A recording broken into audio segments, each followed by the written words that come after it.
I don't know if y'all can see her from here, but she's standing right there in the preconditioning pen. Oh, she's not really eating anything. And this morning I was taking a look at her and she was looking a little bit rough. And so I went ahead and gave her a shot of Banamine. And when I gave her the shot of Banamine, she didn't really seem to be that hot. I grabbed a hold of her and I felt her, I put my hand on her body, and she's not really that hot. And so I think she's just having a real rough time.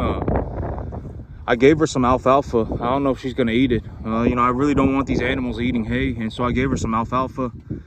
And I got to get her eating. She's not eating. And this animal, when I first brought her in, since day one, she was sick. She was sick, and then she was having a hard time just getting it together. And she's still just it's been a week, and she's been going slightly downhill a little bit. She eats a little bit of grain, but if she don't start eating, she's gonna get sick. And then that's not good. I'm pretty sure she's been sick since she got here, and not eating any food. And not eating any food is definitely not helping. These animals, when they get sick, one of the things that you'll realize is that it really burns through the energy in their body. If these animals get real sick, by the time that they've gotten better, they will have visibly lost weight. Getting sick like that, it goes through a lot of their energy reserves. And so this animal, she really got to start eating. And I got her in that pen by herself. I separated her out this morning again, and I gave her a shot of Banamine. And but the big problem with her is that she's not eating. That's the big issue, is that she's not eating. And so I gave her some alfalfa. I'm gonna see if she eats that. She needs to eat something. She eats a couple of mouthfuls of grain, and that's it. And that's not good. That's not gonna keep her going. She's actually sliding downhill. And so, I've kept a good eye. I'm keeping a good eye on her. And the animal that I was saying that was real rough, that's in the isolation space, I'm pretty sure that animal is okay. I'm pretty sure the animal's okay. And I was actually, but this animal back here, I was wondering if maybe she has the same illness as the other calves do, but she's not getting hot. She's not heating up real bad. She's just not really eating. And so if she's not eating, she must not be feeling good, right? I mean, that's one of the most telltale signs of not feeling good. Something is wrong, is that when the animal stops eating. But but this animal's also very small, and she's also extremely just kind of she might just be very shaken up. I'm not exactly sure what's going on with this calf, and the person who sold this calf might have sold the calf because the calf acts like that, right? I mean, that might be why the person who sold the calf, right? I've always said, the whole thing, every once in a while, and I don't blame them for it. I mean, maybe deep down they were hoping that somebody could take care of the animal, and they didn't want to deal with it, and so they sold the calf. But they may have sold the calf because the calf acts like that, right? Very just kind of doesn't want to eat. Is very just kind of shaken up. And but that may have been why the person who sold the calf. Like, I'm sure that this calf was acting like that before she went to the sale barn, right? I mean, she must have been. And the thing about that calf was, when I first brought her in, since day one, she was sick, right? I was saying, there was a clear indicator that she has some kind of something going on in her respiratory system, right? One side of her face was gunking up really bad, like she had some kind of a nasal infection. And now here we are, right? And so I'm still trying to get that calf squared away. I will pay a lot of attention to that calf, and make sure that calf I do what I can for that calf. But and at the end of the day, the person who sold that calf may have sold that calf because that calf acts like that, right? I mean, it's a very real possibility, right? And so but it is what it is, and I will do what I can to take care of the animal the best that I am capable of doing so. And this morning I gave her a shot of Banamine. And when I was giving her the shot of Banamine, I was taking her, because when these animals, like, if you have a fever, like if I have as a human being have a fever, if I put my hand on my forehead, or I can feel the heat coming off my body, right? And it's the same way for the animals. If the animals have a fever, when you get your hands on the animal, you can actually feel the animal is extremely hot. And so this morning I was giving her a shot of Banamine, and I didn't feel any signs of fever on her, but I gave her the shot of Banamine anyway, because I was like, well, anything, right? I've already given her Macrocin, and I've already given her florfenicol. But the big issue with this animal is that she is not eating very much. And there's only one reason for that, and it's because she's not feeling very good. She might be very scared, right? I mean, she might be shaken up. I don't know what's going on with her, but she's not eating. All right, she is not eating, and that's very difficult. That's very difficult. It's very difficult to turn an animal around when they don't eat. All right, if they don't eat, that's like one of the biggest problems that you can have with these cattle is when they don't eat. And so, you know, she's not really horrendously sick or anything, but she's just not eating any food. And so I gave her some alfalfa.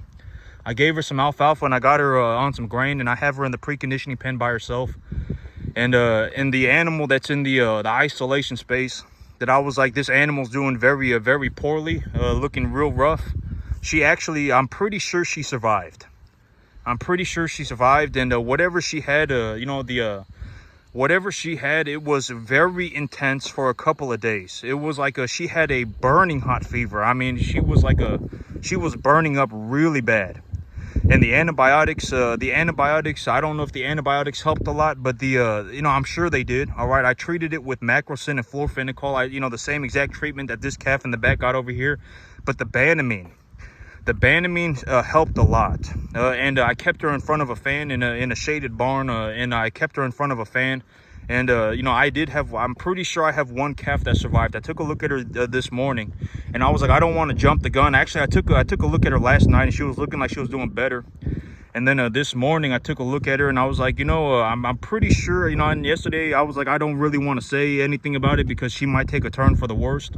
Sometimes I think the animal's doing better, and then all of a sudden they die. But this morning I'm taking a look at her, and she looks a lot better. She looks a lot better. She looks a lot better. And this animal will actually let me pet her on the head now, because I've been grabbing her. Right, I go in there and I grab her by the head and I give her shots. And as of this point in time, I've given her multiple shots of Banamine. I've given her multiple shots of florfenicol. I gave her the 2 treatment dose of florfenicol, and I gave her a shot of macrocin. So she's had 5 shots, 6 shots, 5 shots. I've given her 5 shots. I've given her 1 shot of macrocin. I gave her 2 shots of I split up the shots of florfenicol into a 2-day dose, into the double dosage. If you read on the box, it says you can split up the dose half and half. I gave her that, and then I gave her 2 shots of Banamine. And so I've given her 5 shots. And as of this point in time, she'll actually just let me walk up to her and grab her. She won't run away. And so this morning I was petting her head to see if I can feel and the fever's gone. So I did have one. I'm pretty sure I have one calf that survived. Whatever this illness was, it was causing a massive fever. I don't know exactly what this illness was, but and my animals are all they're all vaccinated. And my animals are vaccinated, and I don't know if this is kind of ironic, but that one little all of my animals are vaccinated. Okay, all of my animals are vaccinated, the Banamine really helped in that white calf that I had back here, that I'm pretty sure that she was the patient 0, I guess you might call it. I don't know exactly if but she didn't have an injectable vaccination. I didn't give her an injectable vaccination. I gave her the intranasal, and so that may have been I am going to be giving all of my animals a shot of injectable vaccinations now. I am going to be going back to the injectable vaccinations, and I may just add that on top of the intranasal. But I'm pretty sure that animal was patient 0. That's the animal that had the BRD, and she had it real bad, and I didn't know what was going on. I thought she was just getting hot. And then, I ended up getting 2 other calves with the illness, and I may have a potential 3rd animal, but this animal's not showing the same symptoms as the other 2. All right, this animal, she's not getting hot. The telltale sign of this illness when I saw it was that the animals got extremely hot. The 2 animals that I had die from it got extremely hot. And this one animal that I have in the barn that I have isolated, she got extremely hot too, but I'm pretty sure that she survived. And the Banamine really helped. The antibiotics I used for treatment were macrocin and florfenicol. And so but the animals got extremely hot. And so as of right now, the big idea is that you know, for the next month, I won't really be able to do anything simply because the weather is turning, it's gonna get scorching hot. All right, starting about next week, it's supposed to go up to about 100, and it will probably, you know, continue to go upwards from there for a little bit, and before it gets any better. And, you know, I probably won't, you know, maybe by the beginning of September, I'll effectively, what's going to happen is that the big animals here, they're going to get liquidated. You can actually see the small calves at the feed bin right now, you know, just hanging out with the big animals. I got the whole, you know, situation. I just got everything opened up. You know, I have all the gates opened up. I let the animals go wherever they want. And, you know, and so if they want to go to the front yard, they can. If they want to stay in the backyard, they can. But the big idea right now is that starting about next month, what will probably happen, what I am anticipating happens, is I start liquidating the animals. I will take the animals that are about this size. You know, about next month, these animals will be about 450 pounds. And when that happens, these animals will go to the lease property. I will liquidate the bigger animals. And then when I liquidate the bigger animals, I will reinvest the capital to grow my business, okay? And the whole idea, you know, and just to put things in perspective, you know, just to kind of, you know, go through a thought experiment, and, you know, the whole idea of, you know, 5%, I can guarantee 5% a month. I guarantee 5% a month. But here's the thing. If I don't do 5%, if I legitimately manage to do even just a little bit better than I thought, if I do a little bit better than I thought, and I do 6%, if I do 6%, actually, here's a very realistic way, you know, here's a kind of an interesting thought experiment. So if I manage to do 6% a month instead of 5%, how much does that change the annual growth rate if I compound every month? Right? If I sell animals every month and I buy animals every month and I compound my growth every single month, if I manage to do 1% better, if I do 6% instead of 5%, what does that turn into over the annual time frame, over the year time frame? It's not 12%. I will end up doing about 19% better. All right, so if I end up, and when I say I did better than I expected, that's more or less what I'm talking. If I manage to do a little bit better than I thought, if I manage to do even just a little bit better than I thought, it will have, you know, it will have massive effects on the back end. All right, if I do one, you know, and there is a very realistic possibility that I even, you know, even if I don't use leverage, even if I do not use leverage, there is a very realistic possibility that I get to 7% a month. All right, there is a very real possibility that I end up doing 7%. And if you compound the extra 2%, and I don't want to get too far ahead of myself, I am going to guarantee 5%. I guarantee 5%. All right, I will grow my business by 5%. And actually, here's a very interesting way to look at it. If I compound 5% a month over a 1-year time span, how much does my business grow over the year? It's not 60%. If I compound it every month, if I sell animals every month and I reinvest the capital and I just follow the business plan, right? If I just follow the business plan, how much does my business grow by the end of the year? It's about 70, it's like 79, 80%. It's not 60%. My business will grow by 80% if I just do 5% a month. All right, because my earnings compound. My herd will get bigger, right? That's my money in the deal. Right, when I made my deal, I sat there and I thought about it. I've always said that, and I talk about these things all the time. Do not offer worthless deals. All right, I take my own advice, right? I sit there and I really think about what I'm going to offer. I will pay out a 10% dividend of my net profits on the back end for lease properties. My money in the deal will be the equity of the animals, and I can guarantee 5% growth a month. And even when I do that, I will have a stockpile of cash. And that stockpile of cash can be utilized to either deleverage myself or grow my business or ensure that the 5% growth has been met. Right? You gotta, don't offer worthless deals. If you go into the bank and you offer the banker a worthless deal, you're not going to get anywhere in life. If you're looking to get into business and you offer worthless deals, you're not going to get anywhere in life. And I've actually thought about this, and I was actually thinking about this yesterday, but the idea of money. Because money is like an illusion. Nothing costs anything. Okay, and here's another way to look at it. I would be willing to bet that I end up growing my herd by, I may even grow my herd, I will grow my herd exponentially. All right, my herd will be getting bigger. Starting by about next month, I will start liquidating animals. I will start taking the smaller animals. The smaller animals will be a bit bigger, and I will take them over to the leased property, and I will start liquidating my big animals. And when I liquidate my big animals and reinvest the capital, it will grow my business, and I won't be using any debt. Money is kind of, and even when I have more animals and I have more land and I have more equipment and I have more everything will cost me nothing. It'll actually end up making me more money. Right? This is the big idea, right?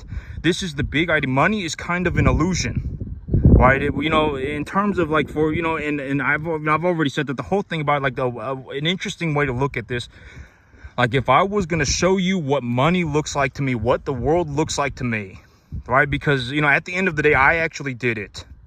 All right, I don't know exactly how much money I make, but it's a lot. I don't worry about money. All right, and when I show you how it looks like for me, what it looks like for me, it's an interesting, I legitimately make such a, and if I were gonna put a number to it, right, I would say that right now, as of today, my business, this cattle farm, makes about $30,000 to $35,000 a month.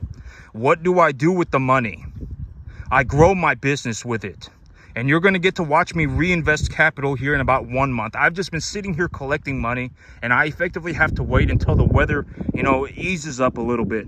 And then I can start reinvesting my capital. I've just been sitting here collecting money, right? And I've been saying, if I were just going to put a number on it, I bring home about $30,000 to $35,000 a month. That's how much money I bring home. And I would be willing to bet that sometime between now and maybe a March of next year, I will end up doubling that number, maybe even more.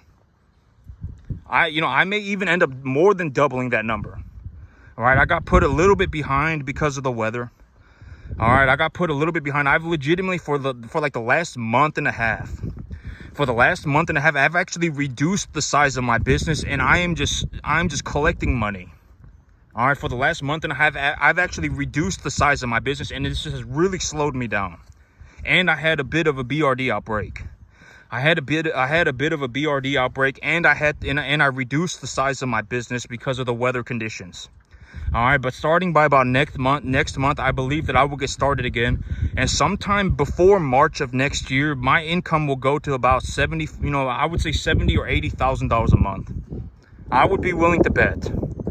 All right, sometime between now and about March of next year, and it may happen sooner. It depends on how much leverage I use. But as of today, if I were to take a look at the amount of money that I make, and I were to just put a number on it, it would be somewhere around $30,000, $35,000 a month. That's how much money I make. All right, but the thing about it is that income is a trivial thing. Income doesn't matter. All right, I don't worry about income. I grow my wealth via my assets. All right, income is like a trivial thing. Like if I spoke to somebody and they said they had a high income, it doesn't matter. Like if you speak to somebody and they say that they have an income of 0, right, but they have a fully functioning business and their business is growing, that's a very telltale indicator that you have somebody who is doing extremely well, right? Because I don't have income. I have assets. My balance sheet is growing. My business makes me money. I don't have any income, right? I don't have any income. I have assets. All right, that's a very telltale indicator. All right, like if you go around and whatever, and you watch like people like whatever, my income is 0. All right, effectively my income is 0. I don't have any income. I have assets. All right, and in terms of like people like but that's more of a realistic, it is what it is. All right, and I would actually anticipate I'm not going to say I'm not going to say my income is 30 or 35 grand. What I will, what makes more sense is to say that my balance sheet is expanding by 30 to 35,000 a month. That's a better way to look at it. My balance sheet is expanding by $30,000 to $35,000 a month. And what does that honestly look like? Well, You know, when I get my when I start reinvesting my capital and start running my business, you know, I will effectively be in a situation where I am selling at least 10, maybe even 15 animals a month. And if I sell these 10 or 15, you know, let's say I sell 15 animals a month. And if I sell 15 animals a month and I have 90 animals total, that means I still have 75 animals at home, right? And those 75 animals will probably have gone up in value. When it comes to these assets, what do, right? I purchase commodity grade assets at a commodity price, and then I raise them to a commercial standard. My assets are pristine, right? I don't buy bad assets, right? Don't touch bad assets. If you have a bad asset, it will legitimately, you know, bad assets will keep you bankrupt forever. I guarantee it. I don't, you know, I've always said find a good asset, right? Always, you know, utilize a good asset. This only, you know, this whole systematic way of making money, it only works if you utilize a good asset. All right, you know, and the whole thing, you know, but that's, you know, if I, you know, let's say I sell 15 animals, you know, but if I sold 15 animals a month and I had 75 animals at home, my income would be closer to $60,000 a month. All right, my income would be closer to 60,000. All right, but you know, a very realistic way to take a look at this right now is that, you know, and I'm sitting on a lot of positive equity. I am sitting on a lot of positive equity, and you know, I would reasonably anticipate that, you know, maybe in about a month I start liquidating animals, and I'll take my smaller animals to the lease properties. All right, and you know, my bigger animals, you know, they'll be going to the market, and I'll take the capital that I make from liquidating the bigger animals to buy more smaller animals, and I will expand the size of my balance sheet. And you know, but if I sold 5 animals, I would still have 31 animals at home. If I sold 6 animals, I would still have 30 animals at home. And if I sold those 6 animals and I still had 30 animals at home, guess what? The 30 animals at home have gone up in value a lot. All right, and if I legitimately wanted to access that capital without liquidating the asset, because I don't want to liquidate the asset yet, what can I do? I can take a loan against the money that I make. Right, I can just go to the sale barn, take a look at how much money is on my check, and I can just take a loan for an equal amount. Right, and that's called leveraging against the asset. So if I have assets at home that I don't want to liquidate just yet, but I have taken an objective appraisal value of my assets, and I have determined that my assets have gone up in value, then what can I do? I can take a loan against my assets. Right, you know, I have made the money, I just haven't paid myself yet. Right, that's a very realistic way to do it. Right, take a loan against the asset. All right, you know, and if I do that, realistically, how much money are we talking about? I mean, maybe, I would say that my balance sheet is growing by about, you know, because here's the thing, I will probably have to liquidate about 7 or 8 animals a month. Because, you know, my animals are already, you know, I've already got some pretty sizable animals. And if I sell 7 a month, it will still take me 5 months to sell all my animals. It will still take me 5 months. And, you know, it's not, and in 5 months, animals that are this size will be ready for market in 5 months. All right, you know, these animals, they're not going to need, you know, I'll have liquidated all of my animals within 5 months. And so, you know, and if I sell 7 at a time, that leaves 29 at home. And in all honesty, if I sell 7, I'll buy 14. No, I'm not going to buy 14. I've already said I need to keep the ratio, right? If I sell 7 or 8, every time I sell 15, I will buy 20. I will have an excess of cash reserves. When I do that, I will have a stockpile of cash that will ensure that as long as I keep that ratio, my business will grow by 5%.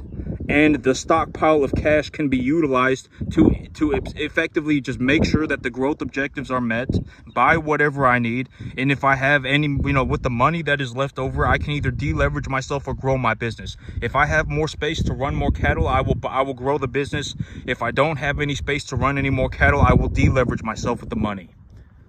All right, you know, but there's a very real possibility that I end up somewhere around 7% a month, and that will be with 0 debt.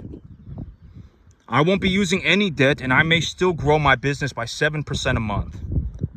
All right, and a 7% a month, you know, and when I use debt, that may legitimately take my growth over 10% a month, compounding. I will be selling, you know, I will be situating my balance sheet so that I am liquidating every month and I'm adding to my herd every single month. All right, I will situate my balance sheet so that that happens. All right, I am looking to make that happen. You know, this whole thing about, you know, sell a bunch of cattle and then don't sell any cattle, and then sell a bunch of cattle and then sell a few cattle and then don't sell any cattle and then don't sell any cattle and then sell a bunch of cattle. That's just kind of, it's kind of, the money is very erratic. And so I am going to situate my balance sheet so that I am liquidating cattle every month. And if I am liquidating cattle every month, I will be compounding, I will be growing my balance sheet every single month. Every single month, my balance sheet will be growing. All right. That's the big idea. And so, you know, when I take a look at the whole thing, there is a very realistic possibility that I end up achieving something like 7% growth a month. I may genuinely get to 7%. And that will be with zero debt. All right. And if I'm at 7%, that legitimately means my business grows by like 220% a year. And that will be with me using zero debt. All right. I may legitimately be able to do it, but I guarantee 5%. I guarantee 5% my business is growing. I'm actually just sitting here collecting money right now. I'm actually just sitting here collecting money. All right, I would say that if I liquidated all of my animals today, if I liquidated all of my animals today, I could probably grow my balance sheet by 25%. I probably could. And that would be from a baseline of 50. All right, I could probably grow my, for the next month, I'll effectively just, I'm not going to be liquidating or anything. I'm just going to wait another month. And then I'll start liquidating animals, because even if I liquidate animals and I bring home new animals, I don't have anywhere to put them. All right, I can't take them to a lease property. My water's going to start to rot. I guarantee it by maybe about next week. All right, by about next week, the water will start to rot. And I can't put a bunch of cattle on rotting water. It's not going to, they're not going to do very well. And so, I have to wait until the cooler season comes in and the rain starts to pick back up, and then I will be able to take my animals out to the various lease properties. And I'm looking to get everything, lined up together. I'm looking to get everything just squared away together. I will start liquidating the big animals, taking the small animals to the lease properties, and I will take the money that I make from liquidating the bigger animals to expand my balance sheet. I will do that all at the same time. But I did get put behind by a couple of months. Maybe 2 months, because of the weather. All right, I completely overlooked the idea that when it gets blazing hot. I've actually reduced the size of my balance sheet. And it's getting blazing hot. And I've effectively just been sitting here collecting money for the last month and a half, and I had a little bit of a BRD outbreak. I shrank the size of my balance sheet, and I've just been sitting here collecting money for the last month and a half, and that has put me behind by about 2 months. All right, so but I would reasonably anticipate that before March of next year, I actually end up doubling my income. I will more than double my income by March of next year. And as of today, and I'm not going to say income, because income is technically incorrect. The expansion of my balance sheet will be about double what it is today by about March of next year. That's actually a more realistic way to look at it. The expansion of my balance sheet. My balance sheet is expanding by about $30,000 or $35,000 a month. That's a very realistic way to look at it. My balance sheet is expanding. I'm increasing the equity stake that I have in my cattle herd. All right, my cattle herd is getting bigger. My animals are getting bigger. The number of animals that I have is increasing. All right, I've made a good deal for a new lease property, and and et cetera, okay, that's effectively what is happening right now. And I guarantee 5%. I guarantee 5%, but I may honestly hit 7%. I may honestly hit 7%, and that will be with zero debt. When I use debt, I will thoroughly tell you exactly how much debt I used and why I used the amount of debt that I have. And when I take a look at it, this is what I believe my new growth projections will be. And when I do it, I will say so. I will say I have utilized debt, and this is how much I have used. And the reason that I have used it was this, and this is what I believe my future growth outlook will look like. All right, but right now I guarantee 5%. I guarantee it. I'm not going to be liquidating any animals for about a month. But as of today, my balance sheet is expanding by about $35,000 a month. And another way to take a look at that is effectively if I liquidate 7 animals, that still leaves me with 29 animals at home. All right, the 29 animals will have gone up in value, and the 7 animals that I liquidated will have produced me cash, will have produced me money. I take that money and I purchase a tax-deductible asset with it, and I purchase this asset at its appraisal value. Then I get to keep all of the money. All right, I get to keep all of the money because the asset itself is as valuable as the money. Right, that's the whole thing, right? If I have an asset that I purchase at a reasonable appraisal value, the asset itself is worth the amount of money that has gone into it. At the end of the day, if you have a good asset, you should be able to liquidate your asset whenever you feel like it, and you should be able to get your money back. That's the whole idea. Right, to take your money and then to trade it for an asset that is equally as valuable as the money, with the intentions of making a positive return on your capital.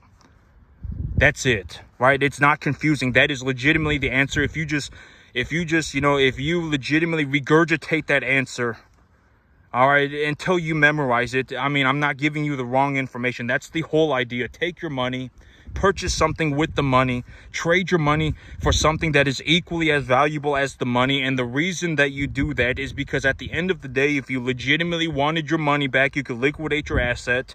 If you bought $500 worth of the SPY, if you bought $500 worth of some kind of an S&P index fund, right? You bought a $500 worth of it. You can sell it tomorrow, and you will probably get effectively all 500, maybe $498 back or whatever.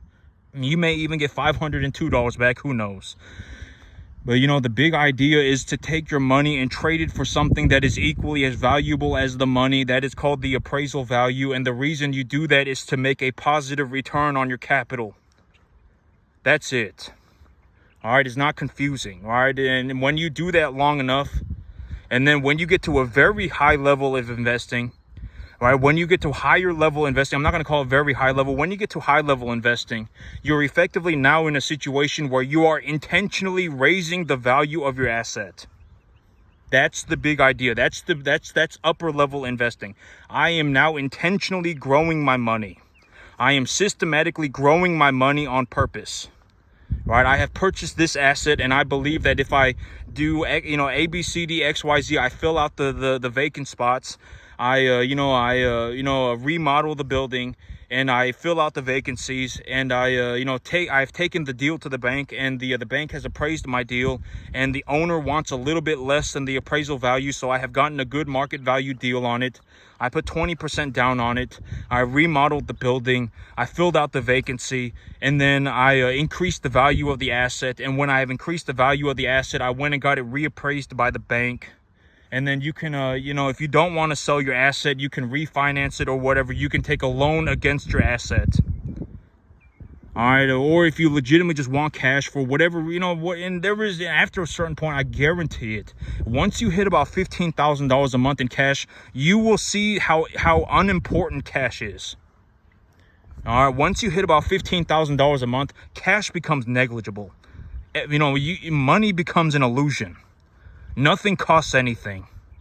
Everything makes me money.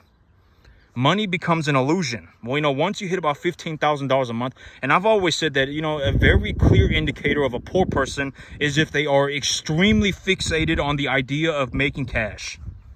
If they are extremely fixated, and I'm not talking about cash flow, I'm talking about they only see cash as money. If you only see cash as money, there is a very realistic possibility that you are clearly a poor person. I can almost guarantee it. There are a lot of things on this planet that are worth money that are not cash. Gold, a tonnage of corn, a share of the S&P 500, right? I mean, there are a lot of things that are worth cash that are not cash.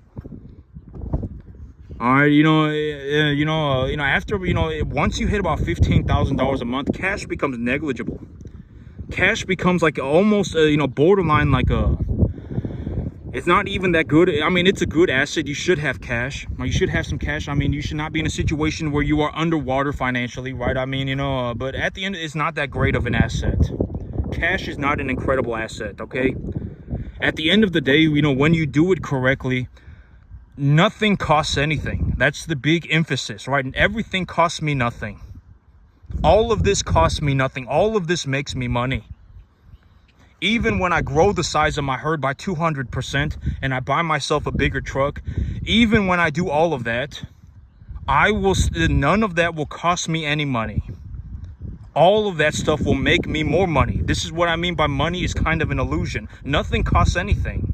Everything, if you're doing it correctly, effectively everything, maybe not everything, but effectively everything will make you money. Effectively everything. The land here makes me money. The cattle make me money. My equipment makes me money. Right? It doesn't, money becomes an illusion. Once you hit about $15,000 a month, you can effectively just buy anything on the planet. And I would say reasonably anticipate that my balance sheet is expanding by $30,000 to $35,000 a month. By about March of next year, I will have doubled that. All right. That's what I reasonably anticipate. And that's more of a realistic way to look at it, because income, I don't have any income. All right. I have assets. And the reason that I do that is because I purchase pristine assets. All right. I utilize a pristine asset to store my wealth. And then I grow my wealth via my assets. All right, I'm not, oh my God, I just need to go and make $10 million a year. That's ridiculous. Making $10 million cash a year, chances are, it's, good luck with that. All right, realistically, I mean, if you're gonna make 10 million cash a year, number one, if you make 10 million cash a year, you're gonna have to pay half of that in taxes. All right, so if you're realistically only going to make 5 million, all right, and so I would rather have $10 million worth of an asset. I would rather make $10 million worth of an asset a year than 10 million cash. I would rather make $10 million in my assets. I would rather expand my balance sheet by $10 million a year than make $10 million cash.